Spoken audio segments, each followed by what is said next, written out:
డబ్బు, అనారోగ్యం, ఉద్యోగం, వ్యాపారం, అప్పులతో బాధపడుతున్నారా? మీకోసమే launch your future programme.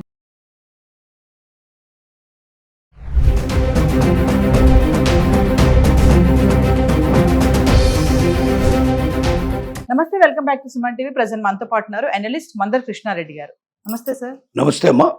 Sir, Trump ఎప్పుడైతే అధికారంలోకి వచ్చారో అప్పుడే కొన్ని ఎగ్జిక్యూటివ్ ఆర్డర్స్ పైన సైన్ చేయడం జరిగింది. మనం వీడియోలు చేసాం కూడా. ఇప్పుడు ఏంటంటే ఫస్ట్ చేసింది ఏంటంటే ఇల్లీగల్ ఇమ్మిగ్రెంట్స్ ఎవరైతే ఉన్నారో వాళ్ళందరినీ కూడా ఏరి పారేయాలని చెప్పేసి ఒక నిర్ణయం అయితే తీసుకున్నారు. రీసెంట్గా చూసుకుంటే ఒక పంజాబీ మహిళ 33 years బ్యాక్ అక్కడికి వెళ్ళి అక్కడ సెటిల్ అయిపోయారు. సో ఆవిడ్ని ఇప్పుడు 33 ఏళ్ల నాడు నుంచి వెళ్ళినప్పుడు ఆవిడ్ని ఇప్పుడు తిరిగి ఆవిడకి బేడీలు వేసి మళ్ళీ మామూలుగా కాదు అరెస్ట్ చేసి తిరిగి ఇండియాకి పంపించేశారు. కనీసం వాళ్ళ ఫ్యామిలీ మెంబర్స్కి కూడా వెళ్తున్నాను అని చెప్పే ఆ టైం కూడా ఇవ్వలేదని చెప్పేసి ఆవిడ వేదన వ్యక్తం చేస్తుంది. అంటే ఇవన్నీ ఎందుకు సార్? అంటే ట్రంప్ ఎందుకు అప్పుడు ఎప్పుడో సెటిల్ అయిపోయిన ఆవిడని వాళ్ళని ఇప్పుడు తీసుకురావడం? అంటే ఆ గవర్నమెంట్ అంతా కూడా అలర్ట్గా ఉందా? అలాంటి వాళ్ళందరినీ చెక్ పెట్టడానికి వెతకడం అనేది మొదలు పెడుతుందని అనుకోవచ్చు అంటారా ఈ సంఘటన చూస్తే? ట్రంప్ తీసుకున్న నిర్ణయాల్లో ఇల్లీగల్ ఇమిగ్రెంట్స్ని మొత్తం ఆ దేశం నుంచి ఏరిపారేయాలనేది అతని కోరిక. దాంట్లో భాగంగానే ఆడవుడు చేశాడు. కొంతమందికి బేడీలు వేసేసి తనే ఫ్లైట్లో తీసుకొచ్చి ఆ దేశాల్లో వదిలిపెట్టాడు. తర్వాత ఏ దేశం వాళ్ళు ఆ దేశం వాళ్ళ ఫ్లైట్లు పంపించేసి వాళ్ళందరినీ తీసుకొచ్చుకోవడం ప్రారంభించింది. అందరినీ క్లియర్ చేసేసారు దాదాపుగా. కానీ ఇంకా కొంతమంది ఉన్నారు.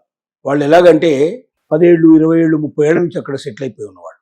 వాళ్ళు ప్రయత్నిస్తూనే ఉన్నారు అక్కడ పర్మనెంట్గా గ్రీన్ కార్డ్ రావడం కోసం, పర్మనెంట్గా ఇమిడియట్గా అక్కడ వాళ్ళు ఇమిగ్రెంట్స్గా ఉండడానికి ప్రయత్నం చేయడం కానీ రకరకాల ప్రయత్నాలు జరుగుతాయి. కానీ కొన్ని కారణాల చేత, అంటే వాళ్ళు అడిగినటువంటి వాళ్ళకు ఉండాల్సిన పద్ధతులు ఏవైతే ఉన్నాయో ఆ ఉండాల్సిన అన్ని లక్షణాలు ఉండకపోవడం వల్ల తమ పిల్లలకి ఇచ్చారు, వాళ్ళందరికీ ఇచ్చారు. మనవాళ్ళు అందరూ కూడా అక్కడ శాశ్వత పౌరులుగా గుర్తించబడ్డారు. కానీ తనకు మాత్రం పౌరసత్వం దొరకలేదు.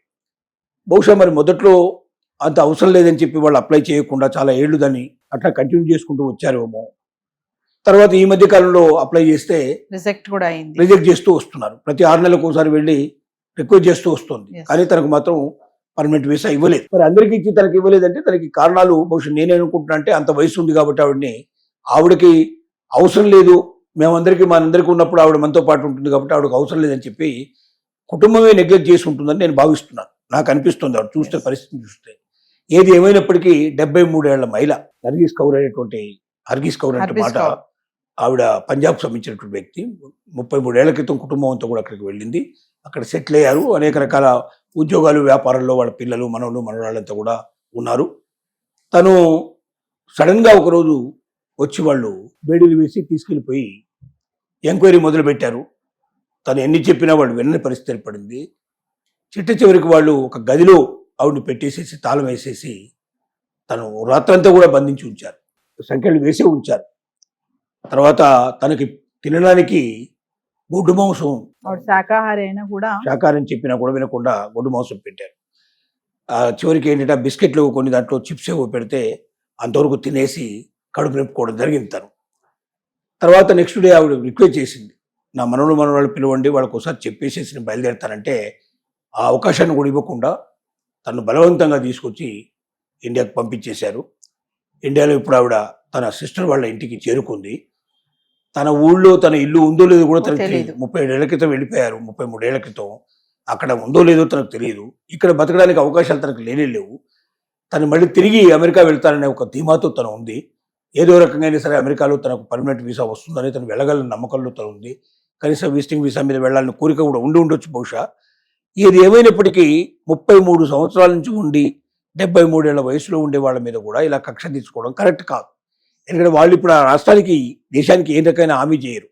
అమెరికాకు హామీ చేసే అవకాశం 73 ఏళ్ల వయసులో ఉన్న వాళ్ళు ఏం చేస్తారు? వాళ్ళకి పోనీ అమెరికా మీద ఆధారపడ్డ వాళ్ళు కూడా కారు వాళ్ళు. ఎందుకంటే అక్కడ గవర్నమెంట్ నుంచి ఏదో కావాలని వాళ్ళు కోరుకోవడంలే. వాళ్ళ పిల్లలు ఉన్నారు, మనవాళ్ళు ఉన్నారు, వాళ్ళే ఆవిడని చూసుకోగలుగుతారు, వాళ్ళు ఆవిడని రక్షించుకోగలుగుతారు. కాబట్టి అమెరికా మీద ఏ రకం కూడా భారం పడకుండా అక్కడున్న అమెరికన్ ఫ్యామిలీలో ఒక పెద్ద వయసులో ఉన్నటువంటి ఆవిడని మొత్తం కుటుంబం అంతా కూడా ఆల్రెడీ వాళ్ళకి పర్మనెంట్ వీసాస్ వచ్చి ఉన్నప్పుడు ఒక్క వ్యక్తిని దాంట్లోంచి చీల్చుకొని తీసుకొచ్చి, అందులో మహిళ, 73 సంవత్సరాల వయసు, ఒక వృద్ధాప్యానికన్నా కనీసం ఒక గౌరవ మర్యాద ఇవ్వాలి. వాళ్ళు కనీసం వాళ్ళ పిల్లలకు విడుకోలు చెప్పకుండా కూడా తీసుకొచ్చి అమెరికాకు ఇమీడియట్గా పంపించేట్టు ఏర్పాటు చేయడం అనేది చాలా శోచనీయమైన విషయం వాస్తవంగా. మరి 33 ఏళ్ళు ఏం చేశారు? కళ్ళు మూసుకున్నారా? మీరే చేసిన పొరపాటు ఎవరిది? అమెరికన్స్దే. ఆ మాటకు వస్తే అమెరికాలో ఉండే ప్రతి మనిషి వాళ్ళు చెప్పాలంటే వాళ్ళ మూలాలు తీస్తే వీళ్ళంతా ఇతర దేశాల నుంచి వచ్చిన వాళ్ళు, వీళ్ళంతా ఇమిగ్రెంట్సే. ఇవాళ మాట్లాడుతున్నటువంటి మరి ట్రంప్ కూడా వాళ్ళ పూర్వీకులంతా అక్కడి నుంచి వచ్చిన వాళ్ళే. మరి నీ పూర్వీకులంతా ఇక్కడికి వచ్చి ఇక్కడ సెటిల్ అయ్యి అక్కడి నుంచి వచ్చిన నువ్వు ఇక్కడ ప్రెసిడెంట్ అయ్యి ఇవాళ అలా వచ్చిన ఇమిగ్రెంట్స్ నువ్వు వద్దు బయటికి పంపిస్తాను అంటే మరి నీ మూలాలు కూడా అవే కదా, అందరి మూలాలు అవే కదా. అసలు అమెరికాలో ఉన్న వాళ్ళందరి మూలాలు అవే అయినప్పుడు నువ్వు కొత్తగా అందరినీ రెక్క చెప్పడం, మరీ ఇంత వయసులో ఉండే వాళ్ళని బాధ పెట్టడం, వాళ్ళని అంత కిరాతకంగా తీసుకురావడం, ఓ రాత్రంతా కూడా 73 ఏళ్ల మహిళల్ని ఒంటరిగా ఓ రూమ్లో బంధించడం, వాళ్ళు ఏం దొంగతనం చేయలేదు, వాళ్ళు ఏం నేరం చేయలేదు, వాళ్ళు ఏం హత్యలు చేయలేదు, వాళ్ళు ఏ రకమైనటువంటి దోపిడీ చేయలేదు. అలాంటి మహిళల్ని ఒక 73 ఏళ్ల వయసుకు కొంత కనీసం ఒక ప్రాధాన్యత ఇచ్చి ఒక విలువ ఇచ్చి వాళ్ళని మర్యాదగా పంపగలిగేటువంటి ఏర్పాటు చేసినా కూడా కొంతవరకు బాగుండేది. కానీ ఈ రకంగా అమర్యాదపూర్వకంగా చేయడం అనేది ట్రంప్ని ఎట్టి రకంగా కూడా ఎవరు కూడా హిందువులు లేకపోతే ముఖ్యంగా ఇండియన్స్ దాంతో పాటుగా వయసు ఎక్కువ ఉండేటువంటి వాళ్ళు చాలా అసహించుకునే స్టేజ్ లోపల ఇవాళ ట్రంప్ విధానాలు ఉన్నాయి. ఈ విధానాలకు స్పష్టి చెప్పాలని చాలా మంది కోరుతున్నారు. ఇది మాత్రం సరైన విధానం కాదు. ట్రంప్ తీసుకున్న విధానంలో ఇది ఖచ్చితంగా విమర్శలకు దారితీసేటువంటి విధానమే చెప్పక తప్పదు. ట్రంప్ తీసుకున్న నిర్ణయాలు కొన్ని అయితే కరెక్టే ఉన్నాయని మనం మాట్లాడుకున్నాం కదా. మరి ఇలాంటి సంఘటనలు చూసినప్పుడు మరి కొన్ని ఇప్పుడు మీరు అన్నారు 73 ఏళ్ల వయసులో ఉన్న ఆవిడ్ని ఎప్పుడో సెటిల్ అయిన మళ్ళీ ఇప్పుడు వెనక్కి పంపడం అనేది మరి ఇది కరెక్ట్ కాదు అంటే ఎందుకంటారు ఇలాగా?